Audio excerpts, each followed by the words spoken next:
ታኅሳስ 23 አቤት አቤት አቤት! እንኳን ለዚህ ቅዱስ አባት የዕረፍት በዓል በእውነት በሰላም አደረሳቸው።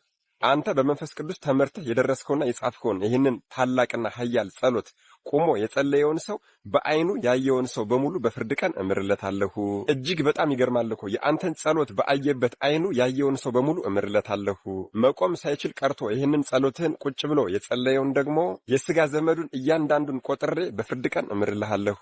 ምን እሱ ብቻ ይህንን የአንተን ጸሎት ቆሞም ሆነ ተቀምጦ መጸለይ ያልቻለ ሰው ተኝቶም እንኳን ቢጸለየው እሱን ራሱን እምርልሃለሁ የተባለ አስደናቂ ቅዱስ አደራ ብያለሁ። አደራ ይህንን በሰማይ መኖሪያው ከልዑል እግዚአብሔር መንበር በታች የሆነውንና በሰማይ 99ኙ ነገደ መላእክት አጅቦት ልዑል እግዚአብሔርን የሚያመሰግን ይህንን ቅዱስ ሁሉም ሕዝበ ክርስቲያን ያውቀው ዘንድ ለነገሩ ማወቅስ ሁሉም ያውቀዋል ብዬ አስባለሁ። ነገር ግን ሁሉም ላይሆን ይችላልና አደራ የምትችሉ 23 ጊዜ በዕለተ ቀኑ ልክ የማትችሉ ደግሞ ቢያንስ ሶስት ጊዜ ኮፒ ሊንክ በማድረግ ለሁሉም ሰው እንዲዳረስ አድርጉልኝ። ለቤቱ አዲስ ሆናችሁን ፎሎ ማድረግ እንዳይረሳ።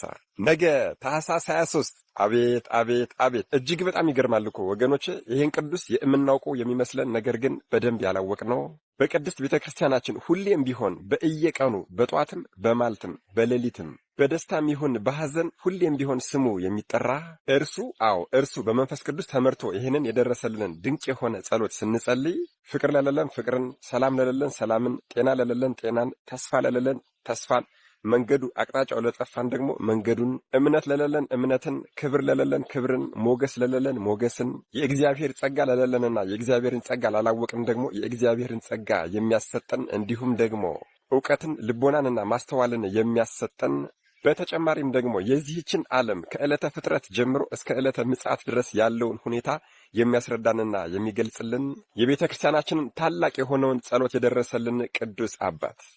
እርሱ በመንፈስ ቅዱስ ተመርቶ የደረሰልንን ይህንን አስደናቂና ኃያል ጸሎት ስንጸልይ ጠላቶቻችንን እንደ ትቢያ የሚበትንልን፣ የሕይወት ዘመናችንን ችግር ሁሉ አልፈታ ያለንን ቋጠሮ ሁሉ የሚፈታልን፣ ከማንኛውምና ከየትኛውም አይነት ምድራዊ በሽታ እንድንድን የሚያደርገን፣ የትኛውንም አይነት ምድራዊ ጥበብ ሁሉንም አይነት ምድራዊ ጥበብ አይደለም ምድራዊ ሰማያዊም ቢሆን እንኳን በእግዚአብሔር ቸርነት እንድንሰጥ የሚያደርገን ልዑል እግዚአብሔር በእራሱ አንደበት እንደ ልቤ የሆነ ፈቃዴን የሚፈጽም ባሪያዬን አገኘሁት ያለለት ወገኖች፣ የእግዚአብሔር ልብ መሆን በልዑል እግዚአብሔር አንደበት እንደ ልቤ መባል እንዴት የሚደንቅ ነገር ነው።